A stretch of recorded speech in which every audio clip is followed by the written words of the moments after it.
बिस्मिल्लाहिर्रहमानिर्रहीम। अस्सलाम वालेकुम। मैं हूं उबैद शाह और आप देख रहे हैं रेड जोन। उम्मीद है ईमान और सेहत की बेहतरीन हालत में होंगे। पाकिस्तान में सालाना 5,000 अफराद गैरत के नाम पर कत्ल किए जाते हैं, जिनमें से 90% लड़कियां होती हैं और 10% लड़के होते हैं। और रजिस्टर्ड केसेस की अगर हम बात करें तो उनकी तादाद 2300 बनती है।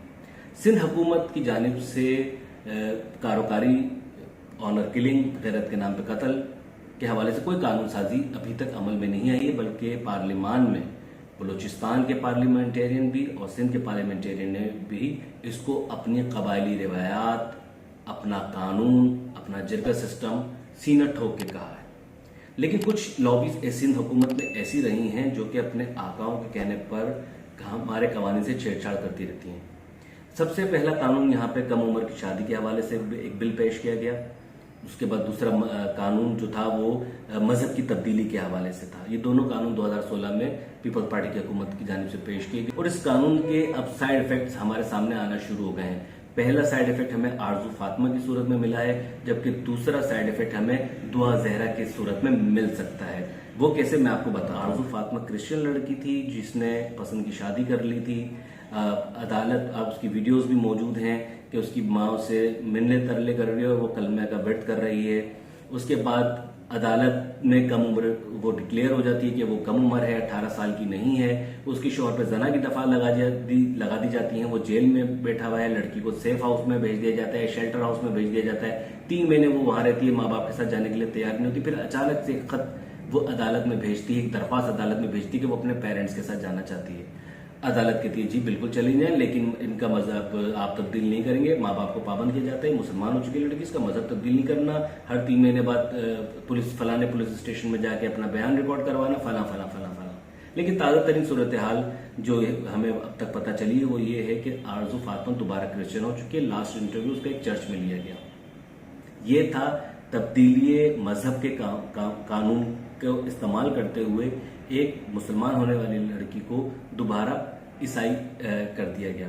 अब मैं जो बात कर रहा हूँ कि कम उम्र में शादी का जो कानून बनाया गया और उस हवाले से जो चीजें की गई हैं, उससे अब ऐसा लगता है कि ये जो लॉबी, ये जो माफिया, ये जो एनजीओज इस खास मखसूस एजेंडे के ऊपर काम करती हैं, इनके आदाफ और टारगेट बहुत वसी हैं, हम समझ नहीं पाते और हम सिर्फ चंद चीजों को, मोहब्बत की शादी, दुआ जहरा, निमरा काजमी केस, आरजू फातिमा केस करते रहते हैं। लेकिन वो इन सारी चीजों को इतना इसको पीटते हैं कि इस पर कानून साजी कर जाते हैं और हमें कानों कान खबर तक नहीं होती। और जो इन बारीकियों को समझकर सवाल उठाते हैं उनके ऊपर भी तौहीन अदालत के दरखास्तें लगा दी जाती हैं, तौहीन अदालत के मुकदमात कायम कर दिए जाते हैं, कमरा अदालत से बाहर निकाल दिया जाता है। और बहुत सारे मामला ऐसे होते हैं कि जिस तरह हकायक को छुपाने दबाने के लिए हर मुमकिन कोशिश की जाती है। आरजू फातिमा का केस, आरजू फातिमा के वालिदैन ने जिब्रान नासिर से रब्ता किया था। जिब्रान नासिर ने इनका केस लड़ा और माशाल्लाह से जिब्रान नासिर, जो कि अपने आप को सिद्दीकी भी कहते हैं, ये अलग बात है कि इलेक्शन जब हो और इलेक्शन में वो खड़े हों और उनसे कहा जाएगा जनाब आप किस मजहब से ताल्लुक रखते हो, तो बोलते हैं ये मेरा और रब का मामला है भाई, तुम मुझसे क्यों पूछ रहे हो। बोले नहीं, मैं पूछूंगा तो ना, मैं आपको वोट देना चाहता हूँ, मैं आपसे पूछूंगा तो कि आप कादियानी हो, मुसलमान हो, ईसाई हो, हिंदू हो, कौन हो भाई।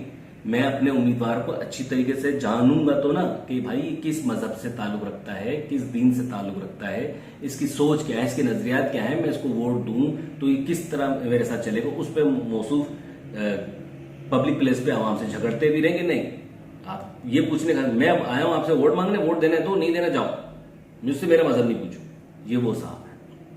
अब इन्होंने आरजू फातिमा के मामले में भी यही किया था कि उस लड़की को शेल्टर हाउस में भेजा गया, बिल्कुल तनहा कर दिया गया।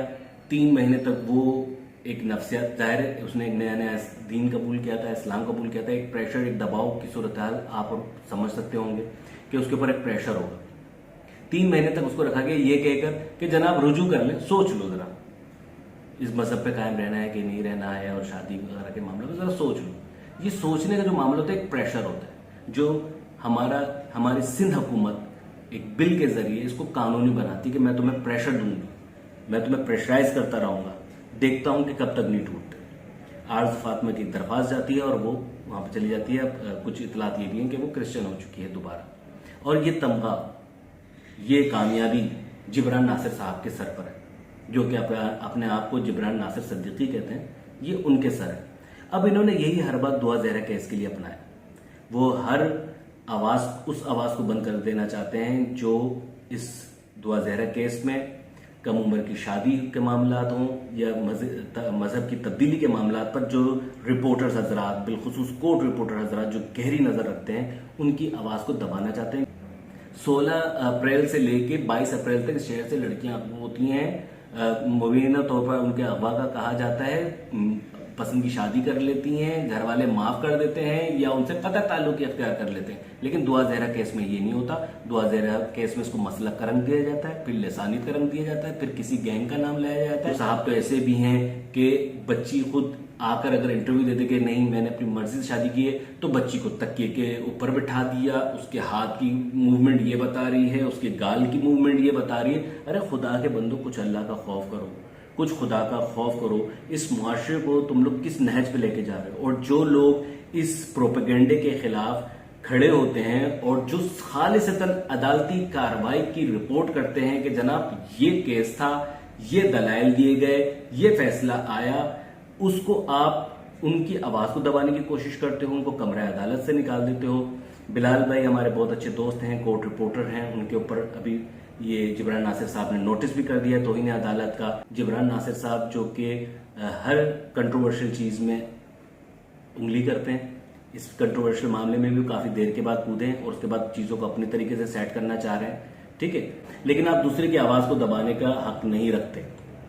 आप वही पॉलिसी अपना रहे हैं जो आपने आरजू फातिमा के मामले में किया। एक जात ऐसी है जिसको जवाबदेह होते हैं हम, और आप इस मामले में जवाबदेह हैं कि आरजू फातिमा के जो मजहब आपने दोबारा तब्दील करवाया है, उसको इतना प्रेशराइज किया है कि वो दोबारा ईसाई हो गई। इसका आपको इस अदालत में तो खैर नहीं, ऊपर वाली अदालत में जरूर जवाब देना होगा। और आप दुआ ज़हरा के लिए भी वो स्ट्रेटेजी खेल रहे हैं कि उसको शेल्टर हाउस में डाल दिया है और उसको तन्हाई का शिकार कर दिया है। यकीनी तौर पे 14 साल हो, 17 साल हो, 18 साल हो, 20 साल की हो, जितने साल की भी हो, यकीनन वो टूटेगी या उसको तोड़ा जाएगा। वो तोड़ेगी, एक खामोशी से दरखास्त कोर्ट में चली जाएगी कि जनाब मैं अपने वालिदैन के पास जाना चाहती हूँ। उसके बाद सारे यूट्यूबर्स भंगड़े डालेंगे जिनको काजमी साहब ने बड़े अच्छे तरीके से प्लान किया है, वो डालेंगे बाप की जीत हो गई, बाप ने अपनी बेटी को हासिल कर लिया, बाप फतेहयाब हो गया, एक बाप ने गैंग को मुंह तोड़ जवाब दी। ये वो थंबनेल है जो मैं आपको एडवांस में दे रहा हूँ, ये रख लें, ये बाद में ये हो सकता है ये भी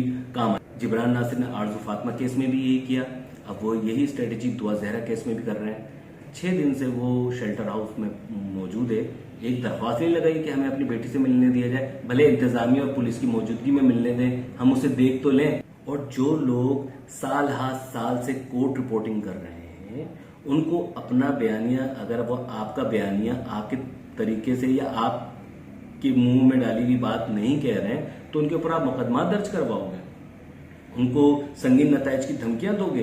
अरे हो सकता है कि दुआ ज़हरा को आप तोड़ दें, वो दोबारा आपकी तरफ आ जाए, लेकिन क्या वो बेटी आपकी, आप पूरी सालम बेटी अपनी ले सकोगे? पूरी होशो हवास में बेटी आप नहीं ले सकोगे, आप सिर्फ एक लाश लेके जाओ। और यहाँ पे मैंने कारोबारी का जो एक पूरा किस्सा खींचा, उसका कहने का मकसद ये था कि सिंध हुकूमत ने कारोबारी के हवाले से कोई कानून साजी तो नहीं की, लेकिन इस कानून को वो टेक्निकली कारोबारी के लिए इस्तेमाल कर रहे हैं। ज़हीर कारो होगा, दुआ ज़हरा कारी होगी, ठीक है, कत्ल नहीं करेंगे लेकिन उसके ऊपर जना की दफात लग जाएंगी। दुआ ज़हरा के ऊपर जो है वो कम उम्र में शादी और ये सारे मामला करके वो अपने वालिदैन के हवाले कर दो, बच्ची को वरगला दिया तरीके के ले जाओगे, तुम 2 लाशें गिरा दोगे भाई। इस कानून के ऊपर अमल दरामद करके ना तुम 2 लाशें गिरा दो। सिंध हुकूमत कारोबारी के हवाले से कोई कानून साजी तो नहीं कर सकी, लेकिन इन कवानीन को वो एक हथियार के तौर पे कारोबारी के लिए ही इस्तेमाल कर रहे हैं। कबूल कर लें या आप कर दें, लेकिन आपने पूरी सोसाइटी में रायता फैलाया हुआ है। और तो और जो इसके सही चेहरा दिखाने की कोशिश कर रहे हैं, जो खालिस्तान रिपोर्टिंग करते हैं और सवालात उठाते हैं कि जनाब अगर गैंग नहीं था तो अब उससे दस्तबरदार क्यों हो रहे हो, उसका जवाब दे कौन है, फलाने का सवाल आपको पसंद नहीं आता।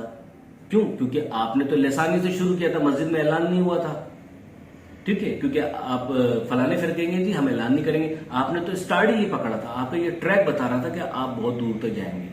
और ये मैसेज तो आपने व्हाट्सएप के जरिए दुआ को भी कह दिया था कि मैं देख लूंगा, दूर तक जाऊंगा, तो ये सिलसिला दूर तक चल पड़ा है। तो खुदा के लिए अपने मामला को समेटें और अगर अपनी बेटी के साथ आप लड़ना चाह रहे हैं तो शौक से लड़ें, लेकिन अगर कोई गैर जानिबदाराना रिपोर्टिंग कर रहा है, कोई हकायक को समझ के मंजर आम पर ला रहा है, तो उसकी आवाज़ बंद करने की हरगिज कोशिश न करें, क्योंकि उसके पीछे पूरी सहाफ़ी बरादरी खड़ी हुई है।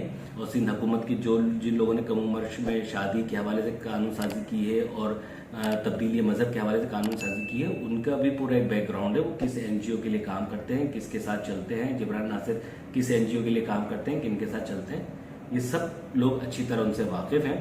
और उन्होंने सहाफ़ियों को बराह रास्त हिट करके बहुत बड़ी गलती कर दी। ये कोई हीरा मानी नहीं देंगे जिसे आप प्रेशराइज करेंगे और वो जो है रोते हुए एक वीडियो डाल देंगे कि जनाब मुझे पहले पता नहीं था, मुझे जब अब पता चला तो पता चला कि फला फला। हम आपकी धौंस धमकियों में आने वाले नहीं हैं। हम अपने साफ़ी बरादरी के साथ खड़े हैं, हम अपने कोर्ट रिपोर्टर एसोसिएशन के साथ खड़े हुए हैं। और अगर आप अपनी बेटी के साथ ज्यादती करते करते सहाफ़ियों के साथ ज्यादती करने पर उतरेंगे तो हम उसका हर तरीके से, कानूनी तरीके से बिल्कुल जवाब देंगे। अखलाकी तौर पर, कानूनी तौर पर, या जो हमसे बनेगा हम उसका जवाब देंगे। उस जवाब के लिए आप तैयार रहिएगा, क्योंकि आप मुआशरे में शर का बायस बन रहे हैं। बस यही चंद गुजारिशात थी आप लोगों से। बस यही कहूँगा कि हक़ाइक़ को जानने की कोशिश करें।